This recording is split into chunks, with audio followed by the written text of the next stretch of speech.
He was one yellow card from a game ban. He was 2 inches from getting that goal when celebrating with away fans. Now we wasted that game in hand. Now we gotta go to the Emirates with a whole new game plan because we lost our main man. Dropped 2 points is pain, fam. What? He was one yellow card from a game ban. He was 2 inches from getting that goal when celebrating with away fans. Now we wasted that game in hand. Now we gotta go to the Emirates with a whole new game plan because we lost our main man. Dropped 2 points is pain, fam. What? Hey.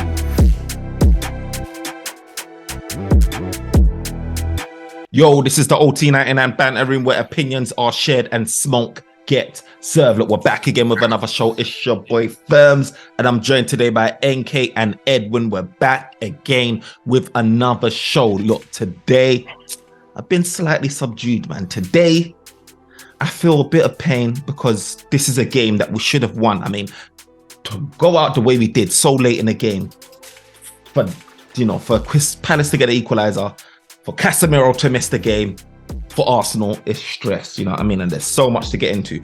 Is it the player's fault? Is it the manager's fault? Is it both? Like, what is going on here, man? But before we start, NK, how you feeling, man? Back again. Yeah, I'm okay, man. I'm okay. That's all it is. I'm okay. Look, I just wanted like a week where going to the Arsenal game, talk reckless. I can't even do that no more. I can't even time to charge over before it started, innit? But we move, man. We I ain't move. gonna lie, bro. Ed, how you feeling, man? Mate, look, remember, I don't know if you can clip last game when everyone was getting excited. Remember I said we gotta be careful because it doesn't matter what we do this game. You jinxed us, innit? You jinxed us. I didn't jinx us, it's just reality. Do you know what? Man United have got a history of doing that, beating the teams we shouldn't beat, Fumbling and then the bag, dropping points against the team we shouldn't. Because Crystal Palace have not been playing well. Let's be honest, they ain't been playing well. Scoring. But you know what? It's one of them ones. Like they had their what's that guy's name? Lucy. They had him moving like he was the candidate of World Player of the Year. Elise, yeah, it's mad. He played well though. This is one of those games where, like, secretly, I wanted to see how we get. Because you know what? Naturally, historically, at their ground, it's always a difficult game for Man United. And the only thing I was thinking of is, does the combination of Palace performing poorly and this whole Eric Ten Hag and this whole hype that we've got going on off the back of City as well get us through this game? And it nearly did. But this game just goes to show that this history counts for a lot, you know. It really does count for a lot. I know people's going to look at the game and judge it for what it was, say this one made this mistake or this one did this or this one did that. But it's not a coincidence that every time we go to Palace, we have a horrible time. And just like every time we go to Wolves, do you know what I mean? We struggle as well and have a horrible time. And like today, I mean, that game against Palace yesterday just proved again why it's just, you can't sleep on Palace. And I feel like us fans anyway, a portion of us can be guilty for sleeping on Palace and thinking about Arsenal too much. There's so much discussion on Arsenal this, Arsenal that, and really and truly, we just fumbled 3 points or 2 points. We fumbled it, man. And now we've got a big task against Arsenal, man. If we don't win that game, it's looking gloomy in terms of us. Let's just get into it. Go on, man. Let's break down the game, Okay, so we're watching the game. I'm like, okay, Man United are controlling the first half. We're looking all right. Okay, we got a new striker. He looks like he's running in Matrix mode right now, but it's okay. then I'm watching the team and I'm like, okay, all right, cool. 1-0 is not going to be enough. You can just tell. And then as time's going on, I'm just looking at the picture. I'm like, why is Casemiro still on? 80 minutes comes. I'm like, you got to take this guy off because it's too much of a risk of him getting a yellow card. You know what I mean? And then look who goes to assist his yellow card. Bruno.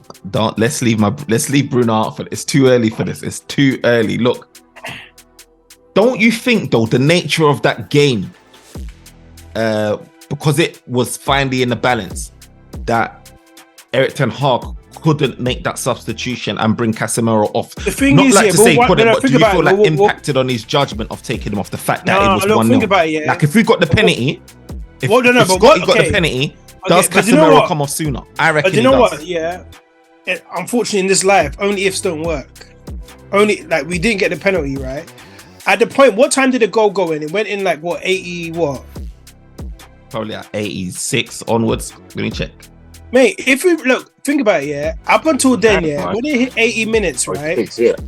You could have taken Casemiro off, bring on Fred, bring on McTominay, just pack out that midfield. Yeah. But look, I'd rather you take the risk of saving Casemiro when we're 1-0 than allowing him to get a yellow card. 89th minute, You know what I mean? bro, Because 90th minute's late. and that last 10 minutes, like you could have just packed the midfield, bring on McTominay and bring on Fred, and just take off Casemiro.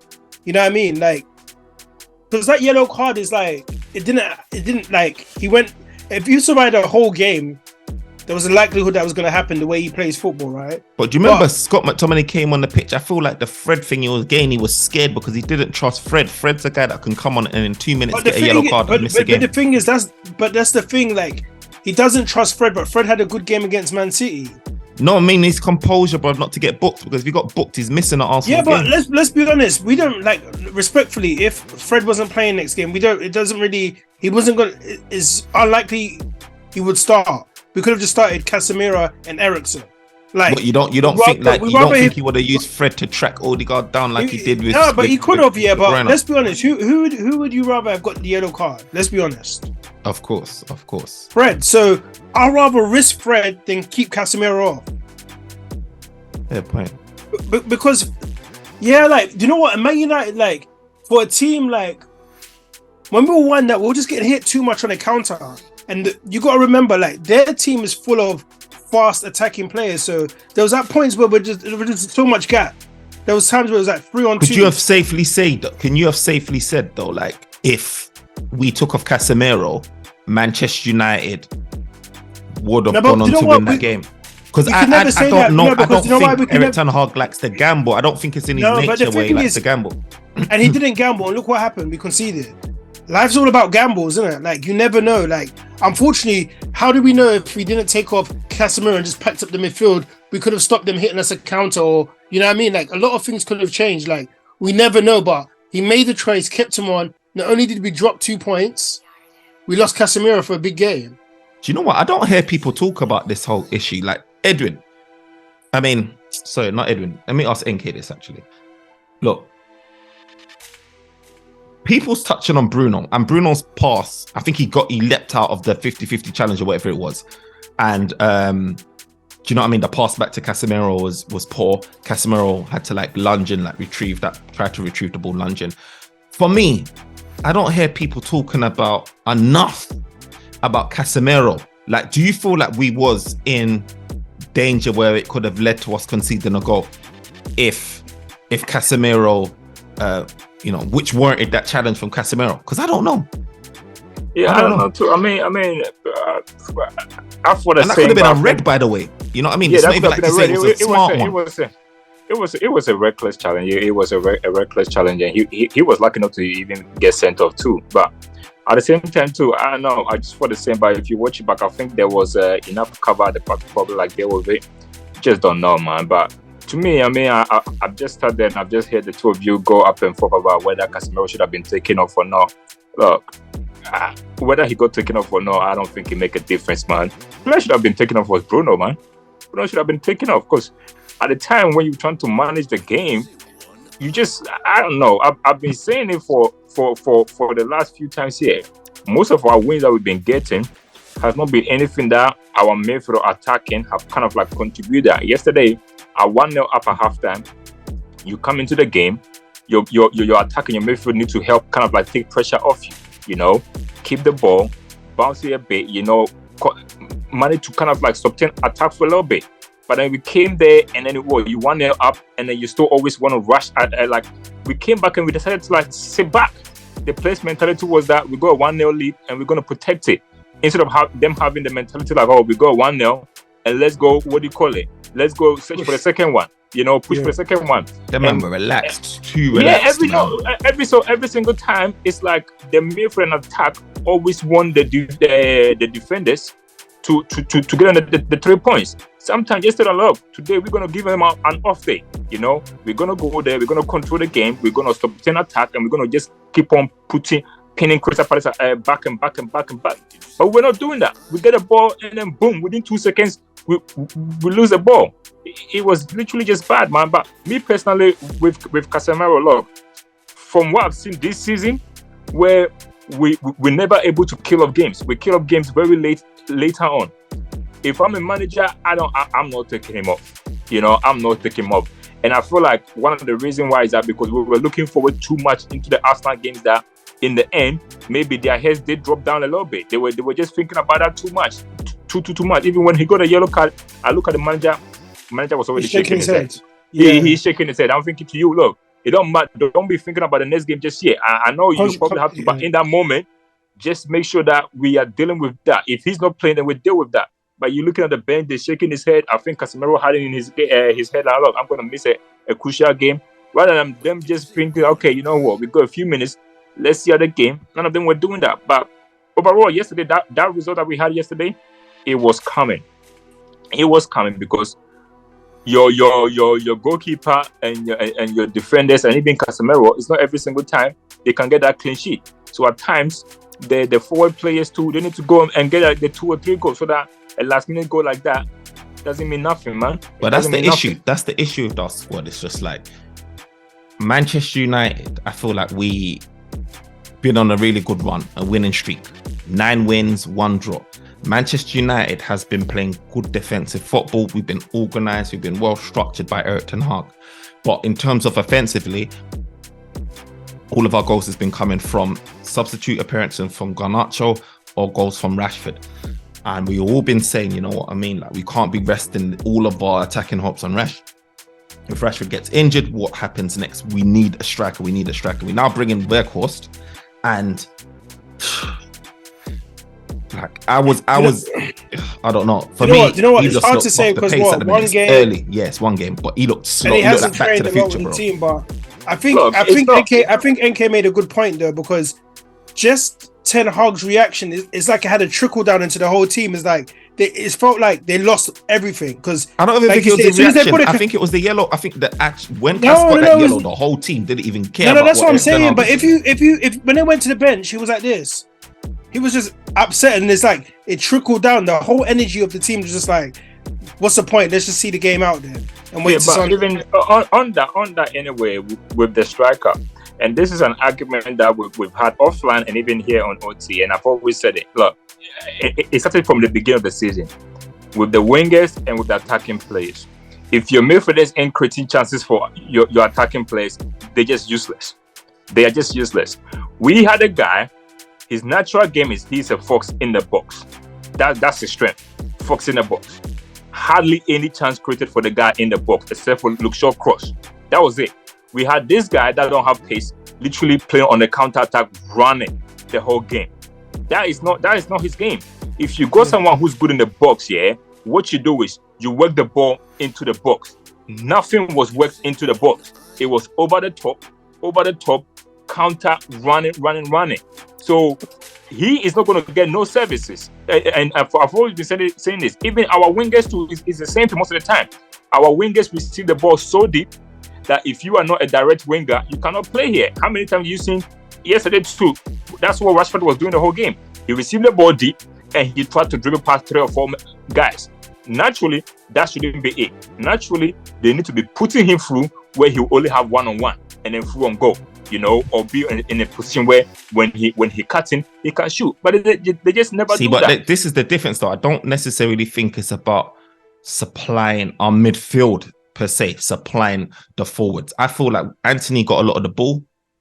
First half, he gave a good account of himself. He was working hard, etc. That guy just slows down play. But I think NK made a good point, because slows down the transition. You got to play to his strengths, because I didn't understand why I saw him on the left wing at times, on the right wing, picking up positions he shouldn't be in. What I mean? Who's that? Weghorst. That's what I'm saying. I'm agreeing with NK. Like, if you've got to play like that, you've got to play to his strengths. You know what I mean? He's a presser, innit? So when he came, we knew that he chases down the ball, presses and stuff like that. No, but he's 6'6". You need to be putting crosses in. He likes to be in that box to finish.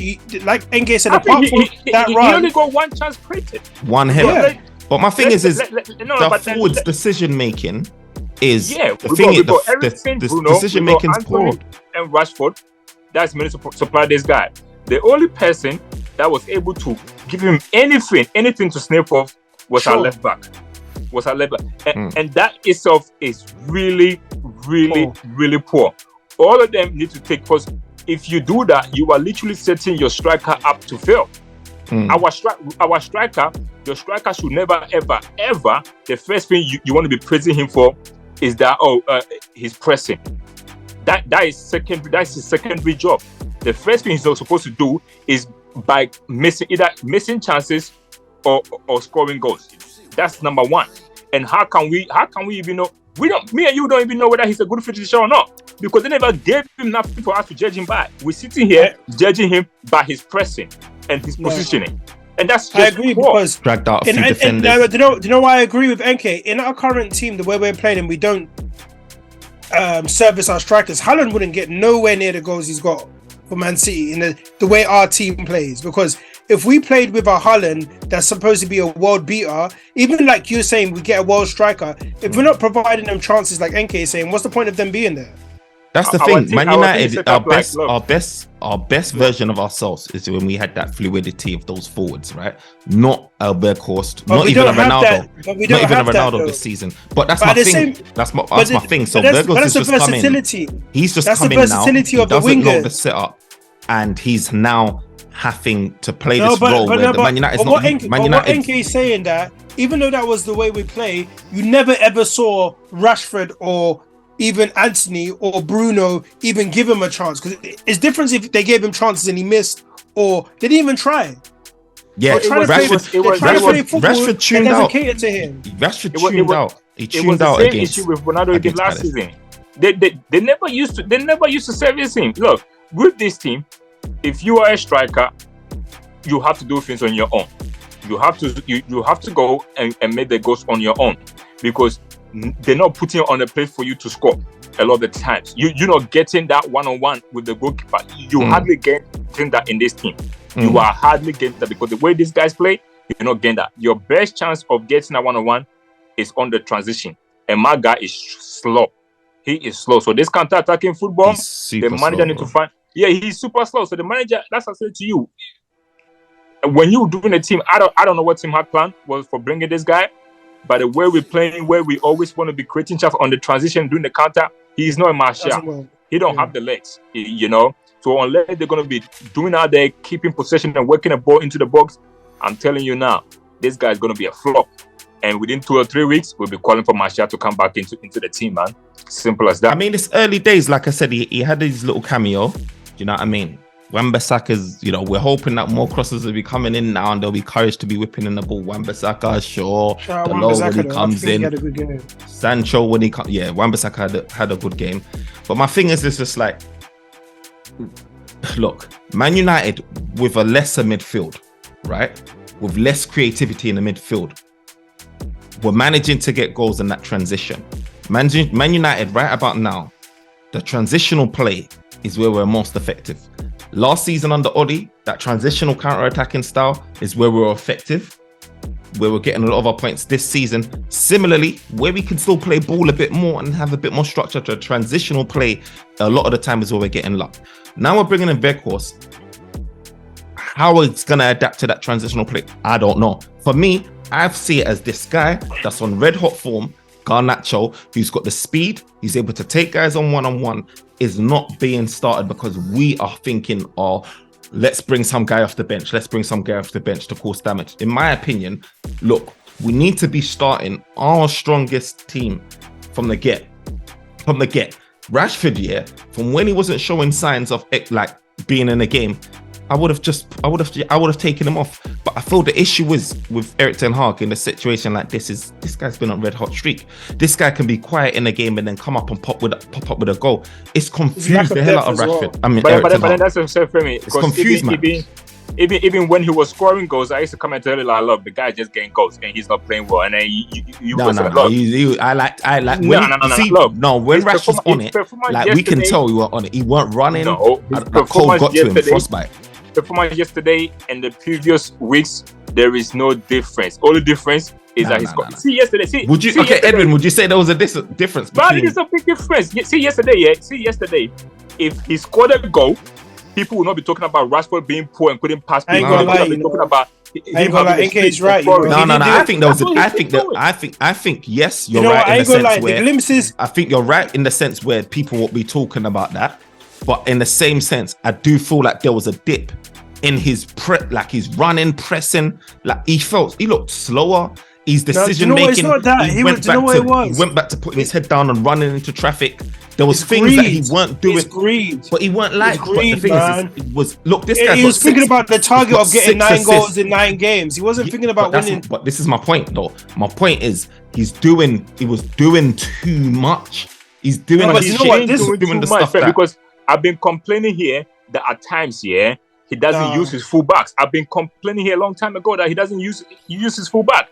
I remember, and this is why when we have the Anthony comparison to the Rashford one, I said to you, look, the only reason why he's saving Rashford more is because he's getting his goals. Because if you look at them, naturally, they both kind of like doing the same thing. Rashford is getting the goals, and then probably he's just direct. And naturally, United fans like players being direct. But in terms of like goals and stuff like that, that's what's saving him. Yesterday, I promise you, if Rashford got the goals, nobody would be talking about Rashford having a bad game. It's all scoring goals. I just think you need to look at the game and analyze it for it. It's when Rashford is at his optimum, he's running off the last defenders. Someone's slipping in a free ball for Rashford. He's making that free run. There weren't many times that was able to happen for Rashford at all. And my thing is this: you've got a winger there that can stand a man. Eric Ten Hag said it with his own voice. He said, "Not many guys can do what Garnacho does, where he stands a man up and beats them, not dribbles and then loses it and all of that stuff, what Rashford tends to do at times. He will stand the man up and beat you and leave you for dead. We've got that resource on the bench. This wasn't that type of game where... He came in 20 minutes ago and even he couldn't even have no impact on the game. That's what I'm saying. Not every game you're going to be... It's not every game where you're going to be bringing... He's not only going to Solskjaer. What I'm saying is you've got this guy with the talent that you look at the game, you see, this is looking a bit frosty, a bit shaky. This guy should be starting. The problem is that Rashford has got so much. The game that Garnacho has he's only started probably like 2 games all season. But as I said to you, the game that he started you can't use that, bro.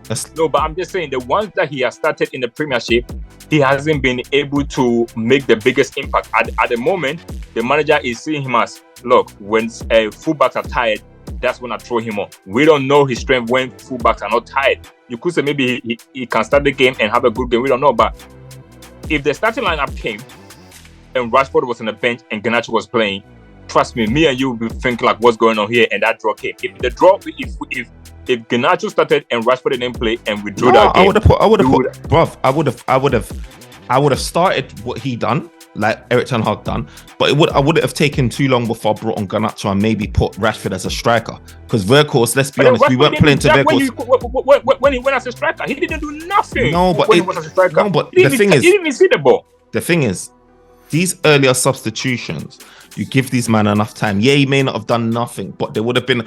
I'm talking about winning the game, because this game was clearly one of those games where it was going to be a tight game. It was like a Wolves all over again, where you're just like, oh snap, let me get through, let me grind. And this is one of those games. It was grind. And if you look at the history of Palace games at their ground, it's a grind. But then, friends, I will counter you and say that I think taking Weghorst off, taking him off was a big mistake, because once he went off, we didn't have no focal point up front to be holding at the ball or even playing the ball to him. Because when he was there, at least the little bit that he was doing was that he had the ball and then he would be able to just do a little bit of hold up play and just like switch it a bit. He was doing that. When Rashford went up top, he hardly even touched. He hardly even had a sniff. I don't think.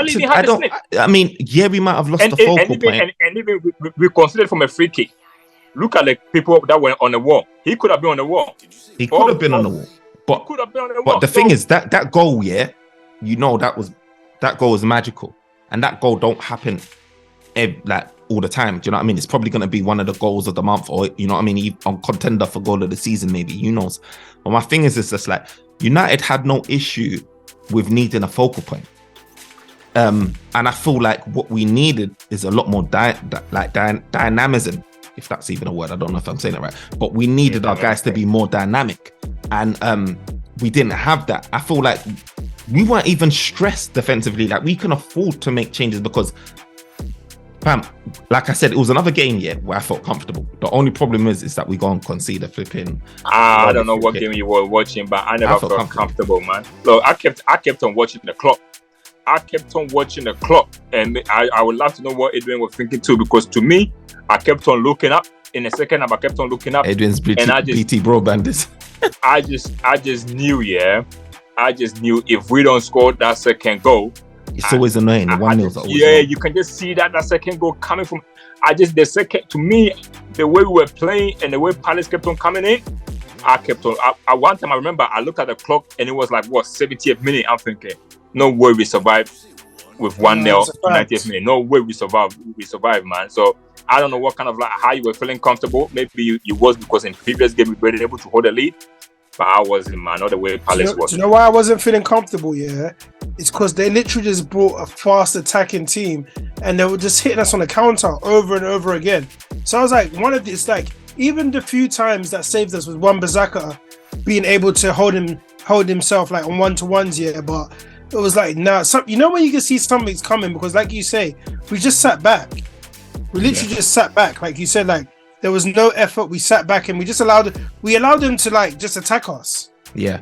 To be honest, like there was moments where I was very uncomfortable in that game, especially towards the end, where Wan-Bissaka saved us with that mad recovery. It reminded me of a pre-season when he first joined and he ran all the way back from halfway line. I don't even know if you remember that. He was in the States or something. That could have been better if it was 1-0. We were winning 1-0. He done that, man. Yeah. But that thing was good against Zaha was just like, Zaha was just, he looked back and was just like, oh, damn, it's Aaron Wan-Bissaka. Anyone. That's what he said. That's what he said in his interview. Yeah, that's what he said. Anyone but him. He knows like Aaron Wan-Bissaka's smoking him before. You know when you're meant, like boxers when they fight Tyson, when you see man coming in, you just know what time it is. He knew. He might as well just left the ball and said, hey, Aaron Wan-Bissaka. I think he had a good game. I think Wan-Bissaka done well. Yeah, Aaron Wan-Bissaka did well. I think he was progressing the ball more than any of our midfielders was doing. He was trying. He was really trying. He was really trying, man. But do you know what, right? We're third in the table. We had an opportunity to go second now. Do you know what I mean?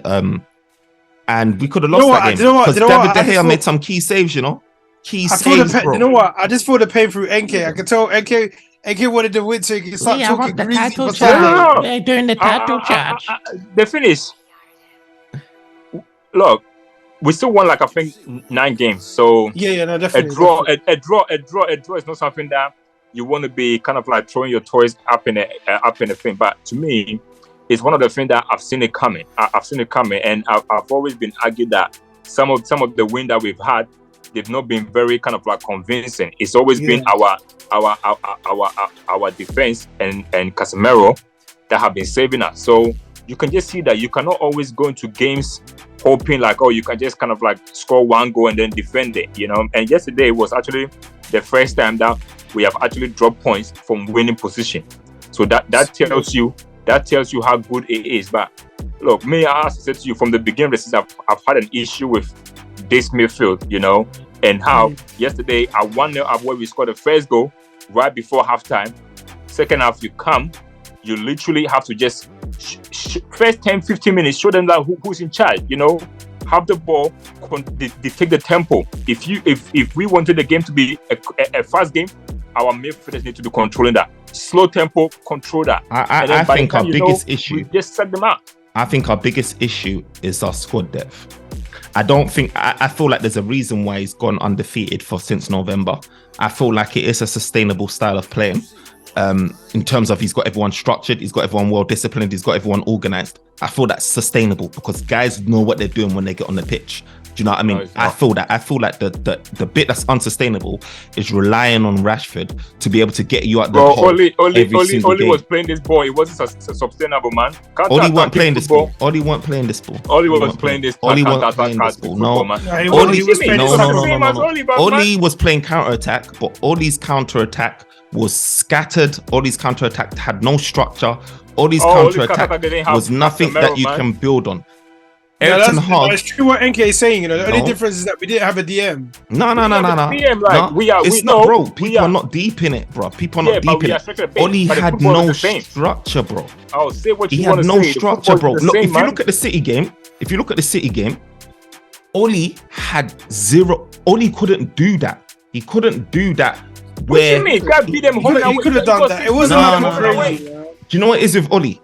Oli was one of those ones where, you know, when someone's like your banana skin type of person, like Oli was that banana skin for Pep. Don't get me wrong, he had Pep's number, but like I can't say that it was like I can look at Eric Ten Hag and I can break down. Okay. Let me ask what he was doing. Okay, let me ask you this. With Oli, it's just like everyone get back now. Everyone get back. Defend for your lives. Hey, Farmer, it was different. Do you think we've been playing really well enough to say this is Ten Hag style and this is effective? Like NK said, we've been winning games, but it's not like we've been outplaying teams or playing a certain way. That's like I haven't watched Man United and said, "Wow, this is different to what we had." You didn't see that. It's just been like we're winning. No, but it's true. Tottenham. Huh? You didn't see that against Tottenham. Winning. Yeah, but okay. You made a comparison to football to boxing. It's like just throwing a wild punch and getting a knockout. It doesn't mean a knockout punch can happen anytime. Like Man United is not. We're not going out there toying. We're not going out there toying with nobody. Play with them. No, obviously, no. But what you're talking about, and this is the difference. What you're talking about is a certain. When's the last time we dominated a game? No, but this is what it comes down to. My point. For me, I want my team to be in control. The ultimate goal is to be in control on the ball and off the ball. Right now, Manchester United is in control off the ball. Against City, I don't care what anyone says. If you're having one shot, the most creative I'm not team. talking about City. I'm talking about wait. If you haven't, let me finish. If you're up against the most creative team in the land, everyone references City's we're going to argue here today. Everyone references City's football as the gold standard football. And if you're only having one shot on target against Manchester United, that tells me that we was in control. Okay. And we didn't just, made a good we point. Just sit in our box. Now, what happened the next game? Yesterday. Let's talk about No. Let me just use this as a point. My thing is Manchester United in a lot of our games off the ball, we have been in control. Now we're looking for this type of football where it's tick-a-taka. That style is not the only way that you can win games, and people associate possession football with a method of football that is sustainable and a method of football that wins you trophies and stuff. It's not the only way. We're not saying that Man United haven't progressively improved in their football since Ollie's left. They have. No. See. And I'll tell you points why they have. No, hold on. That's another video. Hold on. Nobody is saying that possession football is the only way. Liverpool were not doing that. Everyone wants De Bruyne and Frankie de Jong in our midfield, and that will still get pammed. We'll get pammed left, right, and centre. I tell you what, from now, we'll get pammed left, right, centre. Everyone wants Frankie de Jong. He's not making me speak. Please. He's not making me speak. This is the thing is, Man United's got the best record against the top 6 teams. We smoked each and every one of them. Losing the ball. Let it speak in it. You see what I mean? I'm tired, bro. This guy, possession football, keep the ball. This for possession football, man. Casemiro is here, bro. Lissandro, these guys, fancy guys, bro. No, doing kick-ups. He's getting rattled, you know. No, we smoked all of them. It's not. Look, next. Ferb's not happy at all. It's not about possession football. It's about your team, being able to literally have a style or a system that they can literally do in a 90 minutes, and allow them to be able to create chances. Have we got the players to do that? Huh? Have we currently got the players to do that? This is okay, but then this is what I keep telling you. Okay, what? Yes or no? but then I've been arguing with you that the players the players are here are not good. No, but then you sit here, you tell me that. No, my point is this: we complain as Man United fans as if to say that we've got Frankie de Jong and De Bruyne on our midfield. We haven't. We've got Bruno Fernandes, who everyone knows his type of play. We've got Casemiro, who's a defensive midfielder that primarily wins back that ball, and then we've got Eriksen, who burns out in 50, 60 minutes. Whose fault is it that we don't have the squad? But this is my point.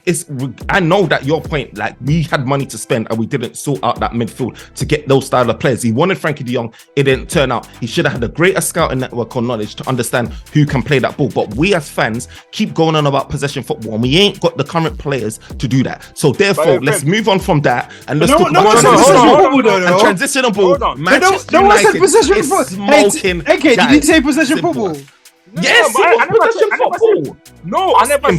never said possession football. He thinks that if you get possession, and control of the possession, you win the Premier League. If we had them, man, we'll